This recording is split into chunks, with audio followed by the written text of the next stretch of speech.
saying. Yeah, like I'm going to teach her how to do this. I'm going to show, like, what do you mean teach her? Like, you know what I'm saying? I've never been with a girl in my life where I'm going to teach her, happened more than maybe 5 times. And teach her would have been like to drive, maybe stick, because I drive stick. I'm glad you added stick. I'm part of the problem. If there's gonna be the death penalty, I think they should just go for it. Like guillotine, hanging, firing squad. Oh no! Okay, never mind. Yep, I'll be your dance partner with this. Are there times where I'm so positive because it's like I just am being delusional and I'm like I have to just be like, no, it's okay, guys, because we still have like that's annoying too. Yo, I'd rather that. Well, why would you choose to be partnered with someone that is just negative all the time? People are more than their outlook on life. No, they are. Is that wrong? That's not true. No, I just wouldn't expect you to have said that, given the whole diatribe you just went on about negative people and and I just can't. Sure, yeah, but I mean, I guess in that capacity, it's like if you are trying to problem solve with someone. If we're looking at something that, I mean, at the end of the day, most things are in life are really 50-50. Until we actually go down the road and see what happens, you have what you think is most likely. You have what you think, but you don't know what's going to happen. We got to go down the road, let's see, right? And if every time it's a 50-50, or every time it's a little bit of a toss-up, you know, and you just do none of the work to see the positives, and you're just like, well, you know, it's just going to be terrible. It's just like, man, why? You know, like, man, we're stuck. Oh, my God. And, oh, God. And I hate people who complain without, like, adjusted action. So, for example, we're driving, and I don't like that it's snowing. But this is clearly the direction we have to drive. Like, this is where the party is. There's nothing to do. And if you keep saying, oh, my God, I hate this road. Oh, my God. Oh, my God. I'm going to blow your brains out with a handgun. Because, okay, I can acknowledge it the first time. Oh, my God, isn't it so sad how this road is? Yes. Why are we going to keep talking about? We can't do anything different. Right. And then sometimes I'll be like, are you complaining? Because I don't want you to feel like I haven't heard you. Because I feel it's my responsibility. Because in my mind, maybe it's because of like the pleaser in me. I mean, oh my God, they keep saying it because there's something I haven't given in my response. So now I'll be like, oh my goodness, like, is there a different course of action you think we should take? No, I guess not. I feel like though, maybe that's because you feel like you have to do something. Whereas maybe it's just to, like, oh, this sucks. Like, this sucks. Yeah, one this time. Still sucks. Oh my God. Why though? Why so many times with the information? Yeah. It's just like a release. Like, it's just like. Ooh, for you're them. a burden. Why are they a burden though? Because you're saying it out loud. So you're bringing everyone else down. You're bringing everybody else into your whatever state. Yeah. Your fugue state or whatever you call this. Right. No, it's very. Like, I agree. It is super annoying, but I also think it can be annoying the other way too. Like, are there times where I'm so positive because it's like I just am being delusional and I'm like, I have to just be like, no, it's okay, guys, because we still have like that's annoying too. Yo, I'd rather that.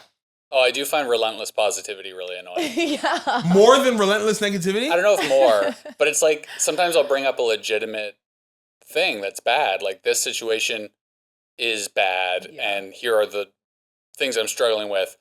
Like, it'll work out. Like, what do you mean? I have just given you 30 reasons why it probably won't work out. Yeah, yeah.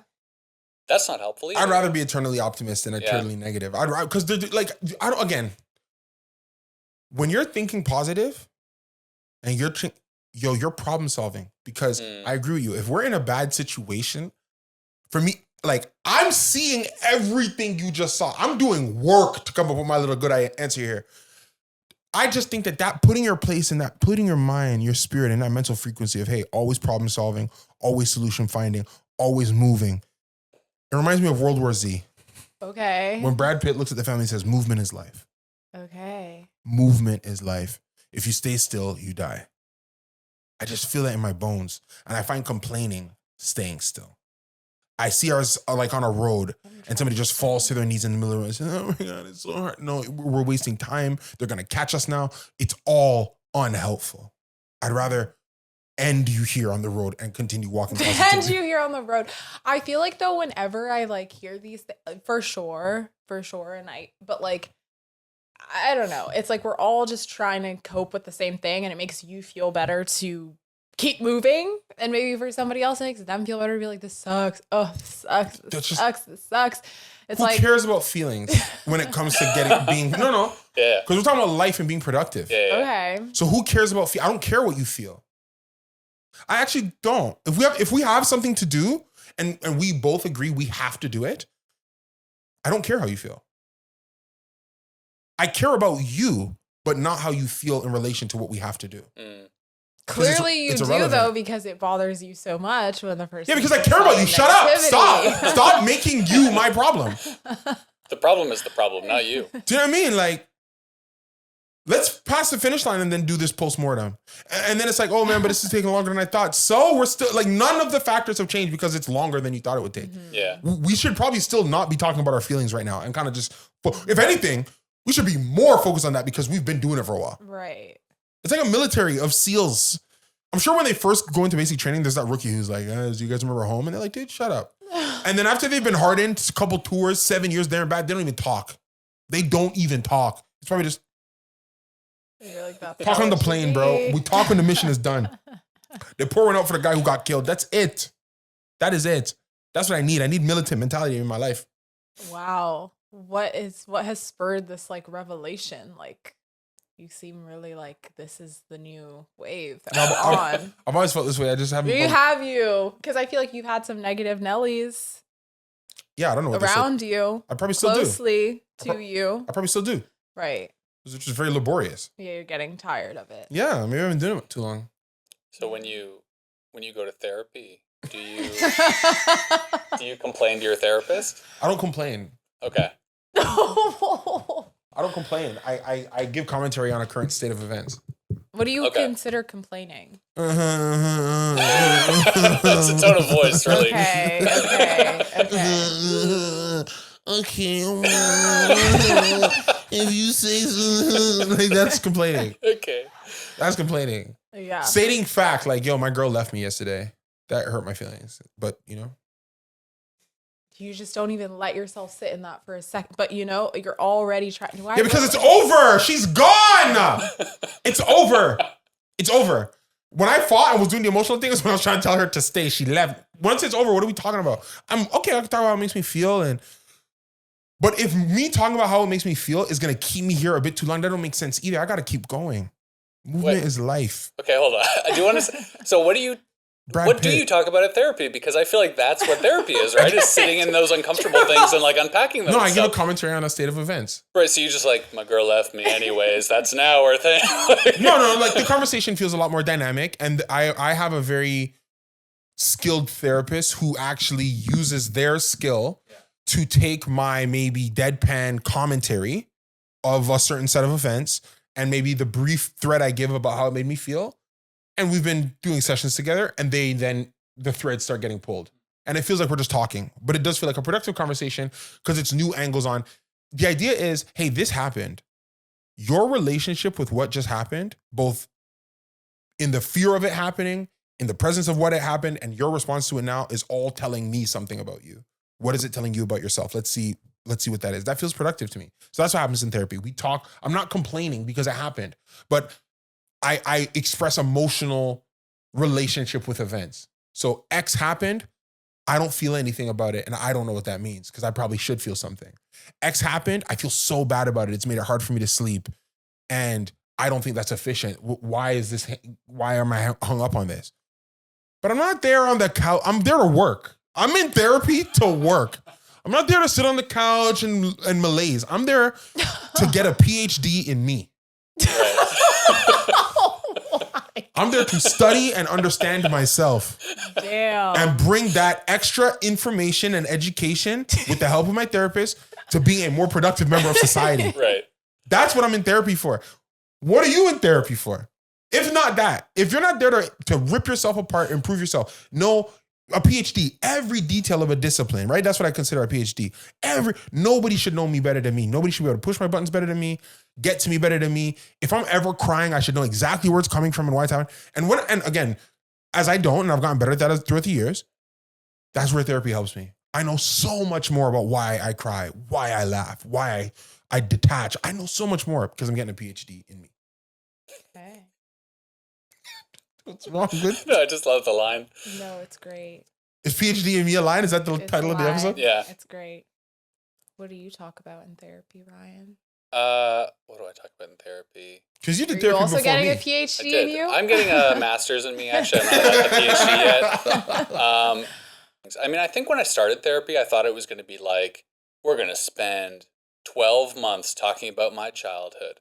And I think I went into therapy and was like, so my childhood. And he was like, I don't want to talk about that. We like barely talked about it, I think, which was interesting. But there's a thread of what you said, which I do really agree with, which is I think therapy is kind of like the gym in that people like really glamorize the going to the gym part, but the actual part of like losing weight is like what you eat and what you're doing in the off time and how much sleep you get and that sort of thing.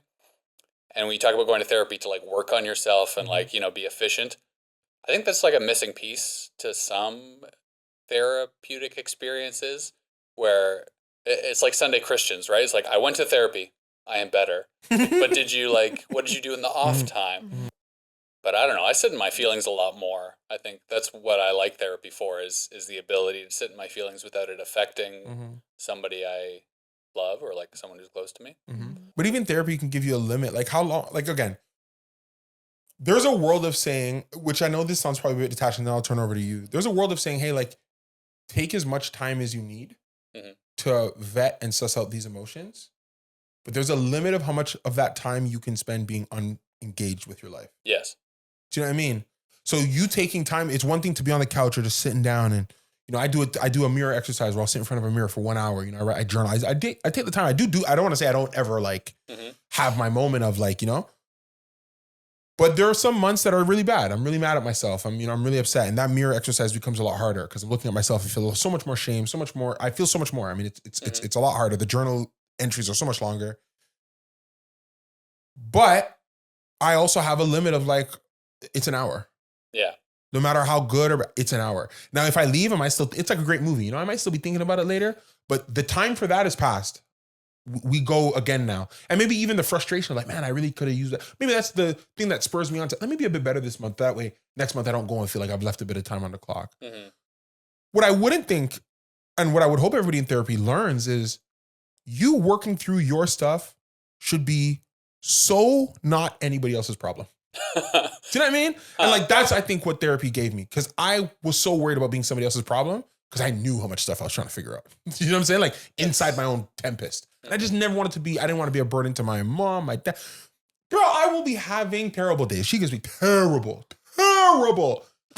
And my mom will just be like, hey, son, no call from you today. And like, I like that I can, hey, ma, okay. And I'll call and we can take the hour. And dude, I'm like, my world is falling apart. It's about to die today. But I can still do the thing.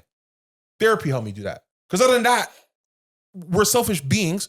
How I feel would be so important. I remember there was one time, it happened years ago, before I went to therapy. There was a car, somebody put a car in my name. It was really bad. Somebody put a car in my name. Payments were coming out. I couldn't afford it or whatever. And I was talking to my mom and I think I just snapped at it. Do you have any idea what I'm dealing with? And it's the most embarrassing moment of my life. Because why did I break down like that? Like I should have been having a handle on myself. It's not her fault, you know? So I just don't want to be anybody's problem. Feel like we have the same mom. You feel like that, no, but that's just so interesting. Oh, I keep doing that. That is just so interesting that because I don't want to be anybody else's problem, but I think there is something to be said for like just sharing like, this is where I'm at. I can bring this to the table. And just so you know, like today I'm having a hard day. You can hold a bit of space for me too. You know what I mean? Like it should be like a mutual thing. It's not like I have to empty myself out every time I'm interacting with another person, which is, I think, what I learned in therapy. It's like that impulse also isn't great. It's like I can bring the fullness of me into this, having a bad day, it's not a burden. Just the same way that I expect and accept people bring the fullness of them, their bad mood, their complaining, their, you know what I mean? So I think that like even that idea, which I also felt, which it's like, when I'm around other people, it's just that thing where it's like literally feeling like I'm emptying myself out. And if I'm not able to do that, then I need to isolate myself. And I don't necessarily think that that's great either. Like, I think it can be, yes, you don't want to be a burden to other people, But I think it can get to an extreme where it's almost like, but it's not a burden just to be having a bad day. Yeah. To be overwhelmed about your car sticker or whatever it was that you just said, to like snap. Yeah. You know what I mean? Like that is just the fullness and range of like being a human being. And I think those are the moments when I feel closest to my friends, closest to strangers is when it's just like, that is so huge. There's a big spider. It's going into my bag. It's coming home with me, I guess. Where is it? It's in my bag. All right, hold on, guys. Gonna burn the house down, unfortunately. Okay. Yeah, squish it. You tried the humane way. Sorry, guys, we killed a spider. We're gonna talk about it in therapy. Oh. So yeah, I don't know where I was going with that. Yeah. You're talking about burdens. Sorry, go ahead. Yeah. I was gonna say we kind of stumbled into it. We were gonna talk about this article about, it was called The Cult of Therapy, right? About this idea. Well, it said a bunch of things, but one of the big takeaways was like therapy is not available to the lower classes, and so it's become sort of like a tool of privilege sort of thing. But one thing you talked about, which is interesting, I think like what therapy sort of does is outsource our problems to the private sector in a way that maybe we used to do more in like community settings. So when you're talking about not being a burden, I mean, like, that's kind of how we're supposed to be though, right? Is like our friends, our parents, our religious leaders, whoever it is, we're like supposed to be our therapists, or we're maybe not supposed to be. I don't know what supposed to is, but we're our therapists for forever. And, it's interesting. Like, I think this is a very common idea, which is that all of your bad stuff goes to your therapist so that you can try to just like be a perfect human being for the rest of the people in your lives. And we talked about this on another episode about like protecting your peace and all that kind of stuff. But like Jade said, I think bringing the fullness of yourself to any kind of interaction with the people you love is like what a relationship is supposed to be. Which you don't agree with. Like, you're not supposed to be like a perfect mountain of strength for everyone all the time. Why not? Because then you're not really being human. Right. But who says that's not human? The quiet moments where you're crying in the shower. It's just objectively not human. Remember, a quiet moment, crying in the shower, recomposing yourself, resteadying yourself, but then engaging with the people that you love when you have the reservoir of strength to be there for them is human. I remember I had a family member who they were, you know what I'm saying, they were going through their own health issues. But then somebody that they love was going through a health issue. And they put aside what they were going through to be there for the other person. They didn't say I have to live in my truth. No, it is human to, at the deepest level, when we could really get there, the deepest human thing is to be able to be selfless. There's such core carnal sort of genetic realities to who we are as people that so much of us wants to be selfish. So much of us wants to be selfish. And when you could really, really, again, through therapy or whatever the case may be, when you could really, really just look at that, understand that, acknowledge that, and create countermeasures that allow you to be as selfless as you can. That's where I think we're really cooking. That's where we're really, really being human. That's where we're being more than just consumers and devourers of assets and equity and sunlight and food. Where it is in that our society even evolves. It's in how can I let my selfish nature in some way be giving, right? Like Adam Smith, the father of capitalism, it's not by the benevolence of the baker that the people get their bread. So there was a baker once who knew I could bake bread for myself. And the capitalist idea is he's like, I wonder if I did it for other people who didn't know how to bake bread, if I can make money. Now it goes back to the chicken and the egg. People are going to say he only sold the bread to make money. It's like, yeah, but if he was truly selfish, he never would have baked bread. He would have just kept it for himself. Like he would just keep eating bread. I'm like, I can't believe these guys don't have bread. So there is a, engaging in public, there is a givingness to it. And yeah, you want to be compensated for that giving. You want to feel some quid pro quo for that. But who wouldn't want to be a mountain for the people in their lives? Isn't that the greatest form of love? Mom says that to us all the time. What can I do for you, Mom? Best thing you can do for me is be good. Sometimes even for your loved ones, you being a strong mountain of a person is the greatest love, the greatest repayment of their sacrifice and efforts towards you. So then your family member took care of someone who was sick. Mm-hmm. Why didn't that person who was sick then in turn take care of like someone else, like a pay it forward thing? No, like he was being selfish.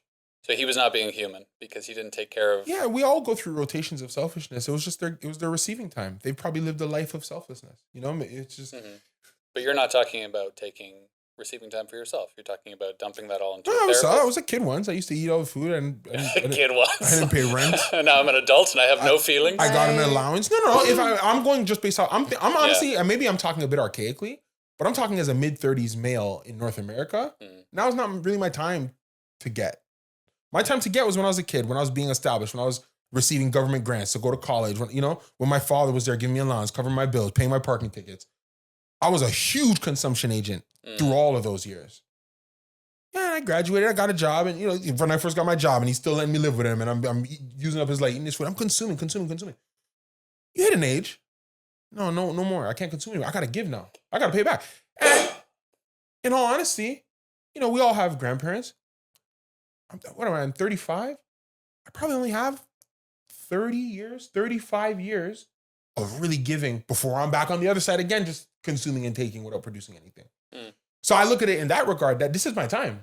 If there was ever a time where I should say, no, it's not about what I got to give now. I got to build. But I'm selfish about it too. Because the more I can do that now is the more I can build and accumulate for my family.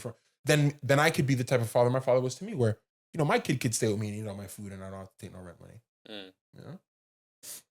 That's to continue. Because when I talk to my dad, and he talks about his age, my father was just trying to produce and be selfish from like 17 years old. He started before me. But he gave me an opportunity to go to school and do it a bit longer. And, so I don't look at it as a negative. I think to me, it's an advantage, a blessing. And I'm so thankful that, mid-30s, my biggest focus every morning is how do I not become anybody's problem and just dig. I like that.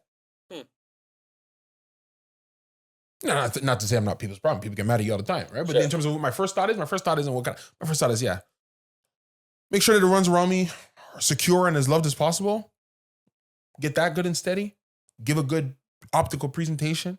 Keep my emotions in check, stay, and let's go now. Yeah, I like that. So what about people who don't have the economic means to access therapy? Because you're talking about that as your main emotional dump. Yeah, I mean, we talked about last week. Before I went to therapy, I was in church, and I had a great church leader. I know that that's also a very esoteric and unique. A lot of people go to churches and they don't get great leadership. I can only speak to what I experienced. I mean, going to those youth groups as a kid, mentoring with other people. I have a friend, Mark, that even just those fellowship times where we're referring to a text, because as a believer, I'm a huge believer in the Bible and the cyclical nature of its story, which is to say that I don't think there's anything in human condition that the Bible hasn't covered. So for me, that is a massive tool. Also because I do not believe in a therapy where a therapist gives you an answer. I believe in a therapy where all that the therapist is doing is they are walking with you and joining you in giving you a better perspective of what you're looking at, because you know what you're looking at. There may just be elements of it you don't want to see, you don't want to be honest about. But if all the therapist has to do is help me look, and then be like, what do you see? And then I'm talking. Okay, what do you see again? And then a lot of people can do it. I'm not besmirching therapy. My therapist does a better job. I don't want to besmirch my youth leader either. I'd argue my therapist does a more clinical job than maybe my youth pastor used to. But it's the same work. It's the same work for me. Thoughts? I feel like that's just a lot for me. But I wonder, I don't know. I feel like that is just like my initial reaction to that. I want to push back against it. But I also think we're coming from different perspectives. Like you were a 90s kid. So I think that also maybe factors into your perspective and being a man as well. How so? What happened in the 90s, in your opinion? I think it was just not as accepted to talk about, get really into the weeds of like what you're feeling and why. And it's seen as being navel-gazy and complaining, which I didn't really grow up where I felt like that was the case so much. Like almost maybe too much, where people are like pouring their heart out on the internet and doing like all this self-analysis to death. So I don't know. I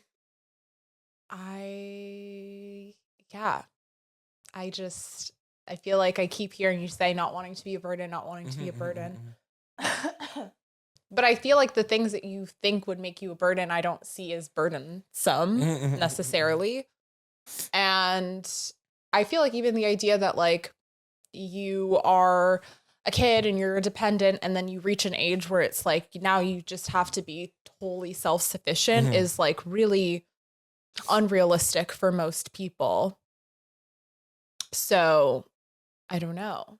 Which part of that is I think that unrealistic? you're always dependent in some capacity, like on something or someone at every stage of your life. Yeah, but I do think it gets substantially less. I'm less dependent now than I was before. And again, this is not just financial, there's emotional dependence. As a fact, I'll say this pretty confidently. I'm less dependent now than I've ever been in my life. Emotionally, financially, spiritually. I don't drain as many people for stability in those areas as much as I used to. Drain. Yeah, It's a drain. I think drain's the wrong word. But where are they getting it from if they're giving it to me? Yeah, but that's the purpose of other people in your life. That's the purpose of community. Again, you guys say drain's a bad word. I don't think people aren't willing to be drained.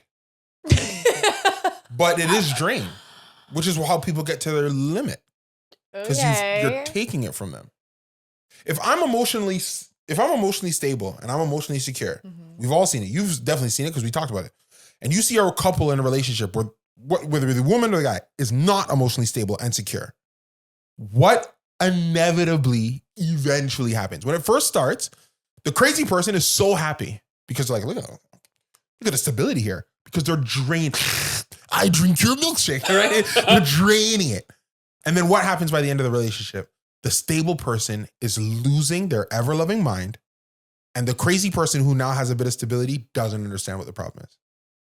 Yeah, you're talking about an unhealthy relationship, though. I'm talking about the nature of any exchange of energy or intelligence or capital across any two humans is a draining. I don't necessarily think that that's true because, thinking about, let's say, instances where I'm having like a really tough time, a really hard day, going back to what you were saying earlier about like, why did I just explode on that? Whatever. Well, that's a different thing. But thinking about like moments where, I'm having like a really horrible day and I am complaining to a friend and I'm like talking about, right. But I'm not going to say you because of the paradigm that you just set up in your world. So I'm going to say to somebody else.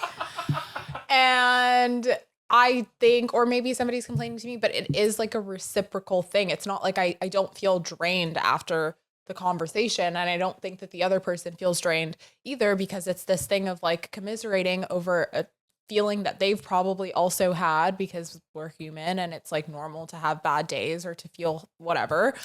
And you only feel that way because you know they would be there for you. Offer whatever they do, but then it's like it does something for them just as much as it does something for me. And I think vice versa in times where somebody else maybe was like going through a really tough time and like slurping from my milkshake, but it's like Shouts out Daniel Day-Lewis, by the way. They're really blind. I was like, no, happily, like, because we're made up of the same stuff and I'm feeling everything that you're feeling right now. And it honestly makes me feel good. Put a little gas in your tank because I know what it's like to be, you know what I mean? Running a little low on fuel. Yeah. And then in a roundabout way, it's like, oh, actually, I feel like pumped up as well from being able to like do that. Yeah. And it's not draining. I could be wrong. When I say drained, I'm not saying that's negative. I don't even see it as negative, but there is I've been there. I've been giving advice to people all week. I get to Saturday, I'm tired. Like that's, and it's not because I'm giving advice to people I don't love, and it's not because I'm giving advice to people who I don't think would give me advice back. But I've given them a little bit of what I got. That's why I get to the end of the week and I don't think I got no more. I hide in my house because I just got to recharge a bit. When I look at it, I don't think that's a bad thing, but that's honest. You're giving a bit of yourself when somebody goes through a life event that you weren't there for, that you didn't experience, and they give it to you, and you're giving them real, honest, earnest responses, and you're there with them, and that is draining, appropriately so.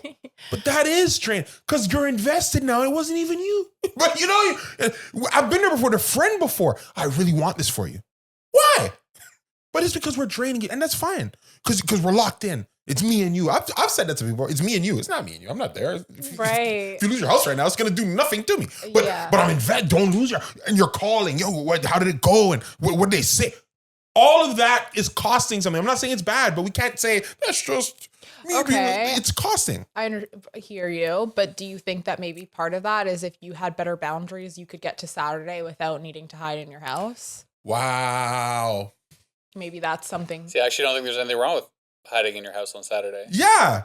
Because now as you're long telling as- me to not be fully engaged in human experiences to preserve my own selfish interest, which goes back to the original thing I was saying about people. I think it is appropriate to say for those close group of people that you have in your house, you be willing to empty it out. Because that same close group is going to know, you know what? If they reach out, I need a day, and they'll let it go. That's the love. And it's about not, because there are some people that are just going to keep going. You know, like the straws are going to reach the bottom. But I'm so okay emptying myself out for people I love, emotionally, financially. There have been times before where it's like even financially, you know, you give somebody a loan and you don't have the money, but it's like you're giving it to them, and now it puts you in a tough position where you're short. But like, I've done that before gladly, just knowing, you know what, man, I could. Sometimes it's even as simple as if they're short. We'll use round number. They're short $500. If I give them $500 now, I'm short $500. But based off how we are both talking right now, I'm in a better emotional state to think my way out of being short $500. I think I can handle that. They don't look like they can handle that. And I give the money. Sometimes it's even that simple. Which is like, but now that's in a draining of both financially, emotionally. I have to now use because I'm short 500. I got to figure something out. But I was just talking to my friend or my person or this person I love, and I realized, oh, you don't have it today to figure this one out. I do. And I think that is a human labor of love to say, okay, I got you. And then I'll figure it out later. Mm-hmm. So to bring it sort of full circle, I think part of the idea, which is maybe not healthy around therapy, is that people worry a lot about the emotional cost that their feelings have on the people in their lives, and navigating that. Maybe it's a fear of not getting that back at some point. Whereas therapy is very clear what the exchange is. I give you whatever I want, my feelings, whatever they are. You get money, and so you can't complain about it. Right. Like, you have received value, which I think is like a very secure transaction. But it also does, I think sometimes people, neglect the human connections that they have because they have this very clear exchange with their therapist. But it's also interesting in that I think when you pour yourself out to someone in your life, they can push back, right? Like if you're doing something really toxic, someone in your life can tell you that's really toxic. Your therapist mostly doesn't do that. Right. Your therapist mostly only knows what you're saying and validates what you're saying and asks you questions because you're giving them money. So I love therapy. I think therapy is amazing. I'm not saying it's a bad thing. I just think it is interesting. I do see more and more people that I know, myself even, putting like, the therapist is the be-all, end-all of my emotional health. That's where I go.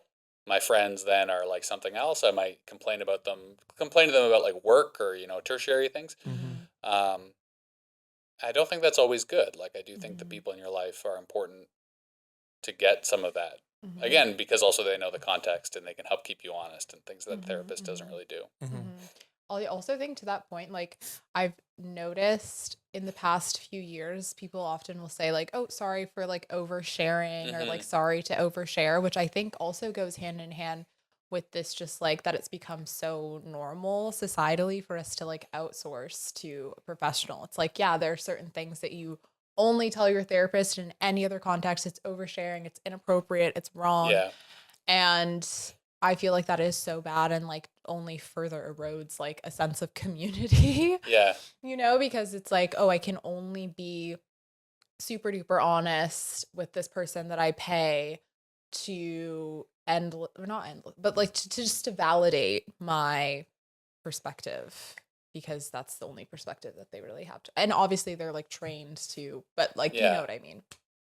Yeah. Anyways, do you guys feel like you overshare or are guilty of oversharing ever? I definitely I think this is part of like, not to generalize, but I think it's part of the male experience largely, that I feel like anytime I take up emotional space in a room that I have done a faux pas and I tried to like immediately backpedal, which I don't obviously with the therapist because I'm paying them to listen to me. Do you feel that way? Yeah, I do over sure. I think I've gotten better at it over the years, but definitely it's a marker of my personality. Yeah. I had this conversation the other day because I was talking to a friend and I wanted to talk to them about something. So I hinted at it and they didn't follow up. And then I felt very hurt that they didn't follow up. And then I was talking to someone else and they were like, well, they expected you to just keep talking because that's what they do with their female friends is someone brings something up and then you just talk about it. It's one of those gender things. But yeah, I very much think, okay, if I bring something up and people don't ask 1,000 follow-up questions, I have overshared and I must stop. Which is not necessarily true, but yeah. No, I feel I can relate to that feeling as well. But I don't know. I think it's like just different ways of sharing. Like I do think there are some people that are so good at that. Like they just will like open up and launch into a whole like 30-minute, 45-minute story.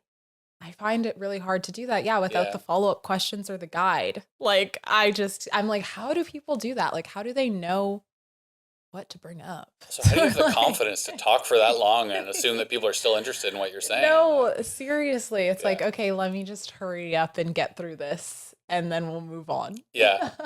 But it's like secretly being like, ask me more questions. Yeah, I want to keep talking. Do you guys think that therapy is a fad? Because when I was a kid, no one went to therapy, or not very much. And, you know, there was the idea of like, I'm not going to a shrink. And now I think you almost get shamed if you don't go to therapy. So I'm wondering, like, is therapy going to become or remain like an important part of people's mental health journey, or is it just something that right now is like popular? I'm inclined to say that it's not necessarily a fad, or it's something that it's just because of just the way that culture is and like society is. I think we'll have even more of a need to like, I guess, outsource our emotional well-being to professionals. And like also everyone's always thinking about efficiency and optimization. And so I think the two things sort of go hand in hand. And I almost feel like the therapy boom sort of coincides with just like capitalism in a way. Yeah. Or, you know what I mean? What do you guys think? I think, you know, the price point makes it hard for me to think it'll ever become universal because it still feels like advice for the elites. Right. Because it prices out a lot of the people that could probably really use it. Yeah. When I think about somebody who needs therapy, I'm thinking about the kid that got kicked out their house at 16 and, you know, was with a abusive partner, maybe boyfriend, girlfriend. And, you know, now they're 21 and dealing with abandonment and, you know, toxic love and doesn't go to church because they're dealing with shame. And my thought is, hey, we should give this person a therapist. Yeah. But they're priced out of it. So for that reason, I think it'll always kind of feel like the advice for the elites a little bit. I can't remember exactly what it said, but in the article, they're talking about like people using AI tools as a form of therapy, which I know is like because of the whole thing about like AI psychosis and it like not being very good. But I can't remember what the exact number was, but it like did improve their emotional well-being. So I wonder if maybe with things like AI, it will become increasingly more accessible. Which is somebody's gonna monetize that scary, soon. But the thing that's scary about that is I mean, we saw that with the one school shooter. Like AI will just tell you what you want to hear. Wait, there was I don't know about this. They're suing Chat or OpenAI because one of the school shooters like talked to ChatGPT and was like, "Should I do this?" And it was like, "Yeah, man, you're totally justified." No way. Yeah. So. I don't know did it go fully, yeah, man, you're totally justified? It didn't stop it or something. Was it yeah, man, you're totally justified? I mean, it kind of like affirmed what he... It was slight. It was a slight bit. It wasn't a, oh my goodness, no, I'm calling the authorities. This is not funny at all, but like that's so...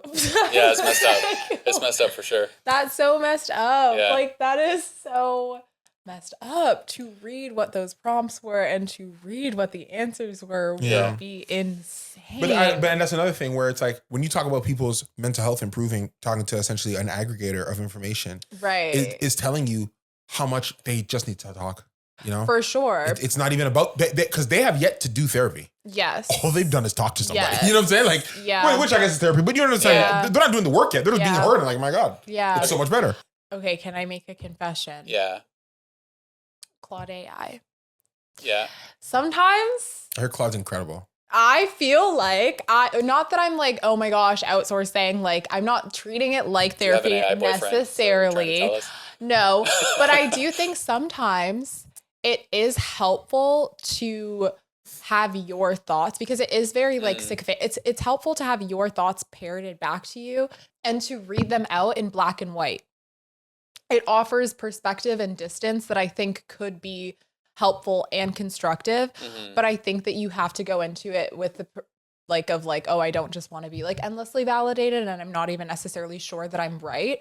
Yeah. But just as like an introspective tool, like almost like journaling. It's not like this is the be all end all. This is just helpful for situating or distilling down like where I am at. Doesn't Claude AI give you a perspective of what you're saying though? It interacts with you. It's not just journaling. It will push back Yeah, that's not journaling. a little bit, but it's more so, I don't know. I mean, If it's doing like, anything, I that's don't not journaling. understand how you get to a place though where you're reading like AI slop and you're like, this is like, it's kind of, you know what I mean? Like where it's like, oh, this is so validating. This is so whatever. It's just like, Because we all have insecurities. but it's like, do you know what I'm saying? Like, I don't understand how a school shooter is emboldened by what ChatGPT is parroting back about your like Because not crazy. Yeah, but I do. thoughts, They're but it's smart. already very, very unwell. Yeah. that's what I'm saying. If you're I can't unwell, think of a single no, school but- shooter that was successful. So no guy or girl takes that line of work and says, you know, it's gonna go great. I'm gonna come home later. Like they're very Yeah. unwell, you know? For sure. The article talks about, I forget, I'm paraphrasing, but basically how because therapy is only available to the richer people who suffer the least, basically it says it's like therapy is a way for the wealthiest people to luxuriate in their suffering, of which they have relatively little. So I disagree with suffer the least. Yeah, that's fine. But Yeah. let me just land my point. I think Shut the up, AI thing, that's what worries me the most is like, it doesn't just become a tool for people to luxuriate in suffering that doesn't really exist. Yeah. And like be endlessly validated for things. Like Terrell talked about, like, I believe maybe more than you that we should indulge in our feelings. But at some point, you can't just lie there and be sad. You have to get up and do things.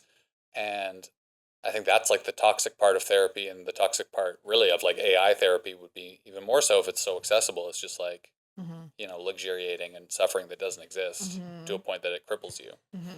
But you were going to say. Have you seen Beef season 2? It just came out. You have to watch it. No. The whole season is essentially a take on it's like a samsara life cycle. So you know how it says that everybody's born, struggle, die, rebirth, da-da. Without destroying, not spoilers for Beef 2. There's two couples that are the sort of trigger. One is like the general manager at a country club. The other couple is they work at the country club, and then there's a character who is the owner of the country club. 3 different levels of wealth. And what this series does a good job of exploring is how all 3 of these people are actually going through the same thing, just at a level that reflects their current economic status. I mean, the show's doing a lot of different stuff, but that's why I disagree with the whole.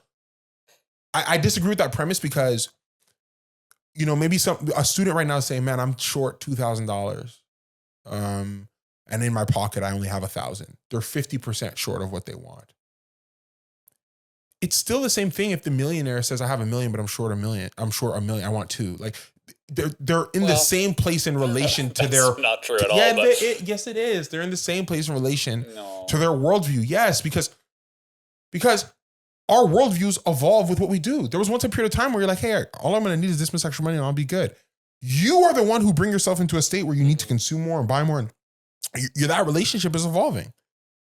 That's one of the crazier things you've ever said. I know. I hope If the you're a AI uses student- it as a clip. If you're a student and you want to have $2,000 and you only have $1,000, that's the difference between being homeless or starving or No, don't. unable You're to- adding extra stuff in because No, I'm not. Yeah, you If are you have because a million- if I have a business, Yeah. and I'm short $1 million, going bankrupt, losing my wife, losing my house, like my relationship with the drama is still the same. The guy who's a millionaire isn't thinking, you know what, man, it could be worse. I could be homeless. It's just so. Him losing his business is his homeless. I would argue, and this would be such an interesting study. Take a man who's homeless, take a man who just lost his $10 million business, and put them through the same like synaptic nerve test or whatever. I'm willing to bet their brains are firing the same. Right, but that's also for the same reason why it's like we are these little animals on a planet and we're so stressed out because we're inundated with notifications because we're like, oh, threats. It's like that's not the same thing as actually like being chased down by a wild animal that's trying to kill you. But to go back to your point of like the billionaire who's losing his business, arguably that man still will be able to buy himself a hot meal or like, do you know what I mean? That's not the same. But again, his relationship. This is his homeless. His relationship with, because I can say something, I'm going to say something outrageous. Guys, I say this to my friends every once in a while. It's important that I say this because I'm about to say something outrageous. We're officially entering the part of the conversation where I'm just playing devil's advocate. Please don't get mad. I would argue that if I was homeless, I would probably have more confidence than if I was a billionaire losing my business. Because if I'm homeless, all I got to do is find like $100 and my whole situation is different. If I'm a billionaire, I'm losing my business, I'm short $500 million. You've officially said some of the stupidest things you've ever said. Right. Come on. Okay, let's just, the problem of the millionaire is manufactured by the millionaire. Because if you do a direct comparison. But it's not manufactured by the homeless guy? Okay, if you do a direct comparison between. Stop. Okay, student, right? We'll go back to your original student, millionaire. Cut the camera. So the millionaire could have lived in the same apartment as the student. He didn't need to expand into a house. He manufactured all these problems. He probably has an expensive car. He didn't need all these things. He could be eating ramen in the apartment like the student. And then no matter what happened to his dumb business, he would have plenty of money to pay for his little apartment and eat his ramen. Mm-hmm. He chose all of these things. Mm-hmm. The student chose nothing. He chose what was available to his means, which is basically nothing. Mm-hmm. So you are talking about a person actually facing a life and death potentially situation, a homelessness situation with no options, and a wealthy person with a plethora of options who has manufactured all of their own problems. I'm trying to figure out how hard I want to push it. Okay, one more. The student has decided to go to school. Part of the reason they're probably shortlisted out in the class, but I would argue that the core is that the student has made a decision that they think is best to improve their life, and they got it wrong. They're a bit behind. Mm-hmm. The businessman was doing the same thing. He needed the house. He couldn't have lived without it. Yeah, he's trying to improve his life. He couldn't live without. It's a better way to do business. Yeah, he needed it. All right.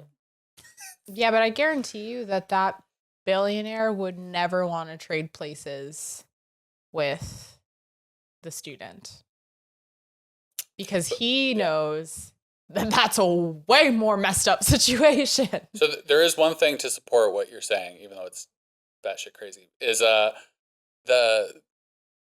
they've done like neurological studies that wealthy people actually lose the ability to empathize with poor people.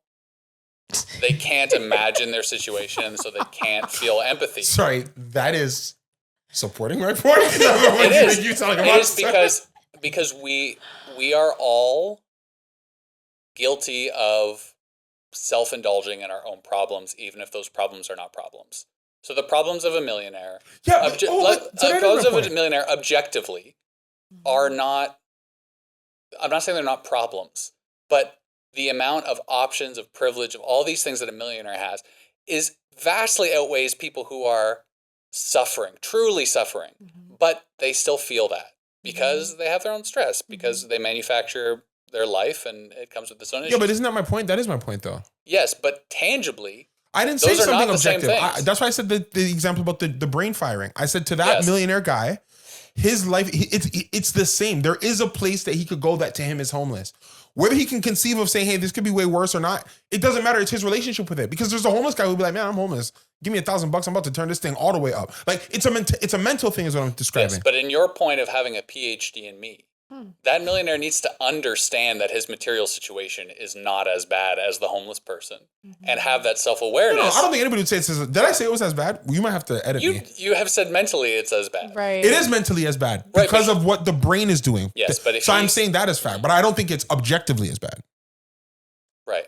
But I would argue that if he feels it is as bad, he's luxuriating in his own suffering. So then I can't say that about the homeless. So if I'm a millionaire business guy, and again, I don't want to die on the hill of this millionaire business guy thing. Yeah.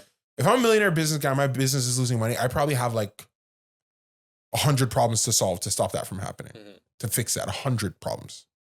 And more than half of them require me to kind of rely on other people. Mm-hmm. If I'm homeless, I probably only have like 5 problems to solve. But those problems are, do I die today of starvation, of cold?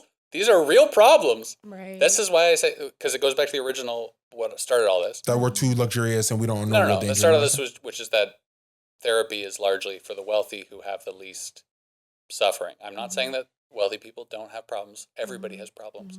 I'm saying that those tangible problems are not the same as people who are struggling to put food on the table every day or keep a roof over their heads. Yeah. Okay. No, I agree. Look, I was just, I'm throwing it out there. So the death penalty, am I right? Yeah, I wanted to transition to a different thing because you sent something over that what is it, Ohio, Illinois? Idaho. The governor of Idaho has made death by firing squad the primary method of execution in the state. It's so crazy. That is so crazy. What do you think about that? I honestly feel like when I read that, it just highlighted how inhumane the death penalty is just in general. Like, whether you're lethally injecting someone with poison or an entire fire squad is lighting them up, that is so barbaric and insane and crazy. I think especially within a justice system that like doesn't always get it right. And also like sentencing isn't fair either. Like some people are sentenced more harshly than other people. And so then that factors in as well. So in a way I was like, yeah, this is really interesting because I think that most people would probably read that and think that's so insane. That's like out of some dystopian novel where someone's being executed in the town square. But it's like, yeah. And also death by lethal injection should also be equally as insane and crazy to do within a society. So that was my like initial feeling when I read that. What about you guys? I hear so many different opinions on it. So I'm not going to say, because I'm a Christian. I have a hard time believing the death penalty because I've never thought man should have the power to end the life of another man. So as a core concept, I'm against the death penalty. Because like I said, our court system isn't infallible. So it's like, if there's even a 1% chance this guy's innocent, we probably shouldn't kill him. So I'm against it. Lethal injection, like, and like I've seen the shows where they try to make it seem nice, right? They strap him up, they put a hood over his head, you're gonna go to sleep now, John, and he's gone forever. Not sure that's great either, because like, I don't know about you, but if I knew I was supposed to get lethally injected, I'd be pissing myself. Like, nuts. I wonder, do they give them like a Xanax or something? So lethal injection has 3 drugs. The first is an anesthetic, so it's supposed to put you to sleep. Okay. The second one paralyzes you, so you can't move, which is important because the third one kills you. But it burns. About 85% of the time, it results in your lungs filling with fluid, so you suffocate to death on your own. You drown on your own lungs, basically most of the time. So allegedly, it's extremely painful, but you can't do anything because you're paralyzed. So it's actually not very humane. No. But they try to make it look humane so that the state looks good. Because the person's not moving. Yeah. But inside, they're like in excruciating pain. Because there's no numbing agent or anything like that. I mean, there's an anesthesia, so it should put you to sleep. Yeah. But like, it doesn't necessarily work all the time. Wow. Yeah. So yeah, as a core concept, I have issue being put there. I just thought, what I thought was crazy about the article is that they come up with this as a response to drug shortages. Do you know what I mean? They're like, we're running out of this thing. Right. Tell you what, we're just going to build a room. Right. And like 7 guys named Doug with a hand rifle. I think that's also the thing too that's so interesting about the States is like, obviously it's supposed to be super democratic, but then it's like, how democratic is it? Because Yeah, the sample size is Idaho, this like super red state, and they're like, hell yeah, like let's get a firing squad. Like, what? Like, that is I saw online. Some people loved crazy. it. Some people love it. Some people are like, yeah, like, you know, any chat. Obviously, you know, everybody wants to protect kids right now. Epstein's in the news. Someone guy's like, yeah, if you get like a guy like Epstein, you need a deterrent for other criminals. What you need to do is you put him in the firing squad. You make it public. Right. Okay. I know. Some people go hard in the paint with that type of thing. That's crazy. Okay, let's say that like a loved one of yours, this is maybe a little bit off, but like close, was like brutally murdered, like so horrible, and then you knew who did it. So it's like you have the right person. Yeah. And they're being brought to justice. Like, would you want them to get like be issued the death penalty? No, like, I don't, would again, you want... I fundament because you're not going to do anything. This person dying changes nothing. My person is dead. I would like a strict legal. I want this person locked away for the rest of their natural life. Right? I go back to the old model of society. You need to be productive and handle everything properly. If you're not, you're banished. And you never come back. Banishment meant that you couldn't have food, you couldn't hunt. You were eventually going to wither away and die, but we let nature let that happen. Mm-hmm. We don't have banishment anymore. We have prisons. But the concept remains. Uh-huh. Those tribes didn't just flat out, I mean, I'm sure some did, but for the most part, they weren't just flat out killing people. Mm-hmm. There was a rule. If you fight me, I fight you. We swing a bit. I mean, okay, you die. But once you had your trial, your court, yeah, like, we're banishing you to prison. You should stay there for the rest of your natural life. Now, and this is where I may be a bit inconsistent. People say the prison system is meant for rehabilitation. Mm-hmm. I've seen enough people that have gone to prison. Yeah. Not here. I hate to say this. A lot of times, if you go and you're there more than 3 years, you are not coming back out rehabilitated. You're actually more cooked because it is not a place for humanity. Yeah. It is a place where you are caging humans. So anybody who's been caged for an extended period of time is not learning all the great skills to come back out here and, you know, work at Kinko's. So that's its own thing too, which is why I think we got to be very careful about who we send to prison. Like, there's a lot of factors that go into it. But for a murder, DNA picture, have a video, you put it online. Like those guys, you know, those online guys, I did it myself. Lock him away forever. I wouldn't even waste too much taxpayer dollars on like changing his clothes. Right. But you're going to waste taxpayer dollars on keeping him in that prison and feeding him for the rest of his natural life. It's actually more expensive to execute someone. Oh, is it? Okay. Okay, cool. Yeah. Wait, it is? It is. Yeah. I know it's a weird fact. Doesn't seem to make sense, but it's more expensive to keep someone on death row than it is to. Right. The appeals and all that stuff. Mm. What? Like, because what is it? Why is it more expensive? It's like between all the appeals and the like specific facilities and the cost of the execution and stuff, it's more than to just house them in general population. Because I think people I've seen people on death row for like 20 years, 25 years. Mm-hmm. So that's a cost to the state the entire time. Mm-hmm. I think there was a woman, her child was murdered, and she brought a little pistol into the courtroom and killed the guy. Like, I either want to do it myself or I want them to sit in prison. I don't want the death penalty from the state. Yeah, I would do that too. Like, and no, because I remember there was this scene I loved in this movie called The Ides of March with George Clooney, and he's like, I don't think we should have the death penalty. And then he's like, and what if somebody killed your wife? He goes, then I'd kill him. He goes, but you say you don't want the death penalty. He goes, no, I would commit a crime for which I would gladly face the law, but society has to be better than the individual. Yeah. And I shout out George Clooney. I thought it was such a well-delivered line, and I agree with it. If something happened to a member of my family, I probably would commit a crime for which I would have. Like, if the crime was bad enough, I would call it in myself. I'd kill them. I'd call, hey, I lost it, man. I'm here, you know? I wrote everything down. I recorded it. Don't waste too much state payer dollars trying to figure this out. I'll give it to your detective myself. All I ask is, like, understand I'm not crazy, but yeah, put me in the jail, and I decided to do this. Mm-hmm. Yeah. Mm-hmm. But I don't think the state should have the power to kill people. I think that's a bit rough. Yeah. What do you think? I'm a little disappointed. You guys' opinions are a lot more similar to mine than I thought they were going to be. You thought we were going to say that it was dramatically inhumane? Yeah. Yeah, pretty much. But I think, yeah, the idea, if there's going to be the death penalty, I think they should just go for it.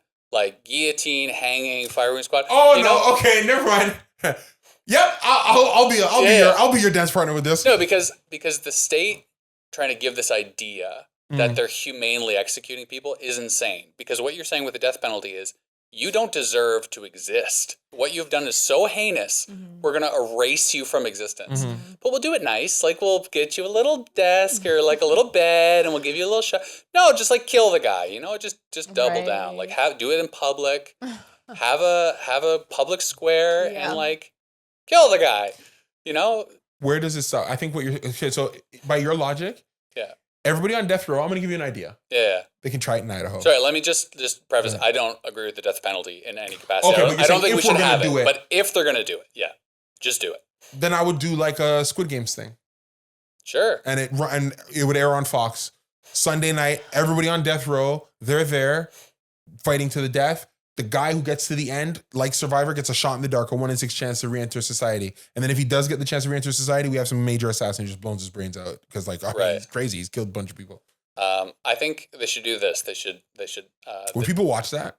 Yeah, obviously. I don't know. People will watch it. People 100%. If you edit around the goriness of the murders, that's what I'm saying. I'm imagining like hardcore. You're watching it all. I think people would still watch it. People would watch that too, but it would have to be behind a paywall. It would be. What? Because kids. Because kids can't pay. I'm telling you right now. People would watch it. With the type of guys who watch action flicks, and you know what media would do. They would do the greatest job ever of dehumanizing these people. You would not see a guy who was convicted of murder. You would see they would do like what they used to do in America. This is James. He raped a girl and cut her up, and you'd want him dead. Like they would do a great job of that. Right. And people would 100% watch. I'm so disturbed right now. People would watch it. People 100% watch. But what they should do. That's terrifying. What they should do is the judge, they sentence them guilty. The judge says, okay, I give death penalty. Then the judge goes to someone in the family, and says, what do you want? Do you consent to the death penalty? And if they say yes, they have to do to the person whatever the person did to their loved one. Oh, because the idea that, like, again, you cannot separate the fact that you are murdering someone, right? Whether it's a doctor with a syringe. Yeah. So, like, at least make it cathartic, at least let the loved one do it. Do you think we should only have the death penalty for death crimes? No, sex crimes too. I would say sex crimes against minors. I would. You'd kill a sex criminal against a minor. A pedophile, is that the perpetrator? Yeah. Yeah. Pedo. But again, I don't agree with the death penalty. But I don't either. You know what though? I don't either. But I worry worry too though about. This is not advocation for death penalty, just running out the argument. I worry about our concept that people go to prison and get rehabilitated. Because then that's a prison problem, though. That's not a concept problem. It's a problem with our actual prisons. No, but I think that there are crimes that you can commit big enough that I don't care how much therapy you do. I'm never letting you out. Yeah, don't let them out. I don't want them to get out. But like, you can still do valuable things behind bars. There's people who like contribute to organizations and who, get degrees and write stuff. Yeah, but I don't want you to reap the benefit of any of that. I don't even want the money on your commissary. Like you see how some guys get rich from jail? I don't want that. Huh. So what do you want them to do? I want the money to go to the prison. Don't go to prison. Go to the family that's a victim or something. Yeah. Like I don't want this person to if they had read a degree and like they win a Nobel Peace Prize and they release a book. Some guys in prison, they write books and release them. I want all the proceeds of the book to go to somebody else. But then I'm breaking capitalism now. I'm saying that if you commit a crime, you have no rights. Is that right? Is what I'm saying right? That's not right either, I mean, capitalism does like to have no rights for prisoners. That's why there's like slave labor pretty much for prisoners. I think that's the deal. Yeah. That's what the you have no rights now. So if you commit a crime, you lose all your rights. You just become something, we could just do whatever we want. I mean, if we're killing you, if you commit a crime, you have no rights. We can kill you. That is the prison industrial complex. Oh my gosh. Yeah. I have this, because I feel like you guys are a little bit older. Slightly. So when you say people can change, like, here's the thing. I feel like I don't know that I believe that. Really? Truly. Because, or like the core of who you are, I don't know that that's possible. Because how many times have you met a friend after a while of not seeing them and you're like, oh my God, you're so different now. Like you have changed for the better. Like this is crazy. And then they do something and you're like, oh no, it's still there. Like whatever it is, whatever that like thing is, maybe it's the behavior is a bit different, but it's like still, it's not to say people can't change. I just think it's really, really, really, really hard. And I don't know. I'm going to throw you an example as to why I think people can change. It was an excerpt of a book, Atomic Habits. It was talking about people who show discipline. Mm-hmm. And what it was saying about people who look like they show discipline, it is not that the disciplined man shows a lot more discipline than the undisciplined man. It's just that the disciplined man knows not to put himself in harm's way as often as the undisciplined man does. When I talk about people and their change, I do kind of agree with you. I think the core decision-making matrix of every human being is kind of pretty much defined by the time they become an adult, because it's been forged over 20 plus years. Mm-hmm. But I do think that there could be an awareness of someone's weaknesses. I see. So that they do not run themselves into scenarios and situations that through fate or determinism or their own social programming that will have these results occur. So simple thing, an alcoholic. He's an alcoholic still. But I do believe he can get to a point where he knows I shouldn't go out. I can't have that drink. I'm not going to have it in my house. Yeah. And then all of those little micro decisions, I do think create a different product at the end. Yeah. No, okay, fair. Yeah, and in AA, I think they say people, places, things, which is basically you don't put yourself near people, in places, or buy things that remind you of drinking. Yeah. So that you don't drink. But But if I put that guy in a bar, he's going to relapse. But I wouldn't judge him for that, because if he's taking a step, we can control your programming. I don't know if we can totally change it. Do you know what I mean? Like we could put the guardrails into society, but I agree with you. You're made up, I think, of too many infinitesimal, like you're made up of too many too many things went into you making decisions before you even knew what a decision was. I think it's really hard to reprogram that, but I do think it is easy to be aware of that and then put yourself in environments that produce a better result. Though I agree with you. I have one other sort of weird example. Someone I used to be friends with takes on the personality of whoever she's dating. So she has been disabled. She's been queer, polyamorous. She's currently she's a right-wing car enthusiast now. So disabled is a work crime. There was a period in like late Tumblr, it's so funny. First iteration of Tumblr where like disabled rights was like a big Tumblr thing. She was like really really prominent in that movement. Right. But what's interesting about that is I do think the core personality trait, right? I got you. Yeah. She got better. That was the first thing he said. How did she do that? I didn't turn it off. Oh, I'm sorry. Yeah. Go ahead. I'm so sorry. No, it's funny. No, that was really funny. Yeah. I'm sorry. The core personality trait is that she takes on the personality traits of whoever she's dating. But the actual like outward appearance of how she behaves is very, very different every 6 months to 2 years, depending on how the relationship goes. So cycling these things that fast. Yeah, so I don't know if this counts. Like I don't know if it counts. Is it like a gradual thing as she gets with the new person? No, it's rapid. Really? Yeah, it's very rapid. Like she just likes them and she's like, oh, I'm like into what you're into now. I mean, I think like when they're official. Yeah. Or however we say that nowadays. Yeah. When they're like Facebook official. That's what we used to say. Wow. Oh my goodness. I feel like, well, not to that extent, but I always do worry about that with myself because I think I can really like, when it's like you meet someone, like a new friend, even a friend, and you're like, this person's so cool. And then you just like start talking different. Yes. It's like a whole thing. So I really do sympathize with people that are in that situation, like your friend. Like it is.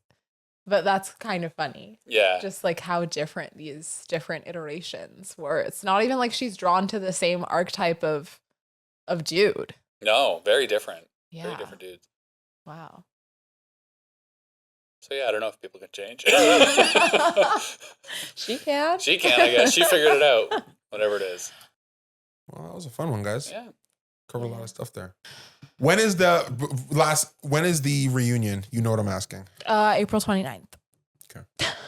Summer House. Oh, I watched 2 episodes or an episode and a half of Age of Love. Age of Love. Age of Attraction. Yeah. Whew, It's hard. It's bad. I know. I Not a couldn't good do show. it. It's all the best type of camp, though. I hated all of them. I know. No one I liked. Did you get to the point where the ages, though? You got to see the ages. Oh, the first episode, yeah. She was 54, he was 27. Did you see all the pairings and ages? There's a 27-year-old who picks a 60-year-old man. Okay. That's fine. Pardon? That's fine, I guess. Yeah. I don't know. I just 33 years apart? The problem I had was that her oldest son was 2 years older than him. And then he was a robot. I don't think he's a human being. There's something wrong with this man. But the whole time she's pouring her heart out, he's like... but then, he's got his aside after the ages come out, and he's like, well, they're not my kids. They're her kids. Yeah. Maybe our kids eventually. Right. Like, no, Yeah. you can't be dad to a Right. guy who's older than you. That's wild. You can't. At all. It's so crazy. I don't know. I feel like I have such strong opinions about Age gap relationships? I just am so skeptical in general of like someone that wants to be with someone that's like 20 years younger than them. Like, why? I'm not skeptical. I think I kind of know what it is, at least from their Why? perspective. What They is want somebody it? they can control, mold, who puts up not as much resistance. You think that's what Yeah, it because is? like we all imprint a bit on each other. I take a bit of you because we've been together so long. I take a bit of... If I can get a partner young enough, you know what I mean? Like I'm doing all the imprinting.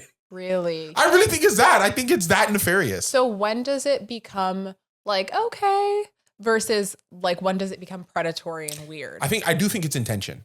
Because I don't want to say that every age gap relationship is somebody trying to imprint. Okay. But 'cause when I talk to the guys who are trying to imprint, Yes. it looks like it. They talk like it. It sounds like it. What do you mean?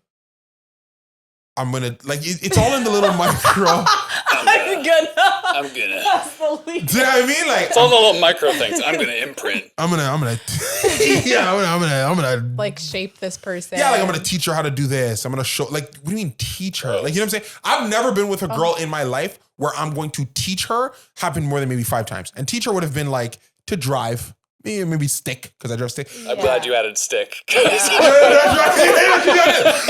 part of the problem. No. How to do her homework. Yeah. But like when it's like I'm gonna like when it sounds How to brush your teeth properly at night. how to fold her clothes. But yeah, when it's like when you hear the sense of this adult woman would be hopeless at adult things if not for my input and support. Oh, so you wanted a kid Right. that you could sleep with, Right. who looked old enough. Like that is not a. Do you know what I mean? Like Right. yeah, What do you say when they say that to you? nothing anymore. To be honest, Damn. I'm part of the problem. Maybe I talk to the girl like, hey, like, why are you doing this? Are you happy? Damn. Like, do that stuff. But to the guy, yeah, you start at first. You rouse your guy, man. You always mess with these younger girls. You sure? Like, what do you think that mean, bro? The guy will say straight back, I'm never getting with a girl who's 30 or over. And I say, why? This guy's in his 40s. Why? Too many opinions. Jesus. I don't know what you're gonna say to that guy. You okay? I'm having hard like wow. That's rough. Like oh my gosh. many opinions. Too many opinions. Talk too much. Or maybe he doesn't even say it that way. Oh, they're too argumentative. It's just they won't let you get away with your BS. Yeah. But this young girl who maybe doesn't have as many prospects, doesn't have as much life experience, Yeah. she can let you spin your weave of lies. You get it sort of You easy. get away with more. Yeah. Guys, this has been another episode of Opposites React. We hope you enjoy content like this. Please like, comment, share, and subscribe. You don't understand how much it helps the channel. Again, this is the little show that could. We're just trying to put out more and more content for you. Hopefully you like it and engage with it. But until next time, my name's Travell. I'm Ryan. Jade. We'll see you next time. If you like this episode, please subscribe to our feed wherever you get your podcasts, or like, comment, and subscribe on our YouTube page.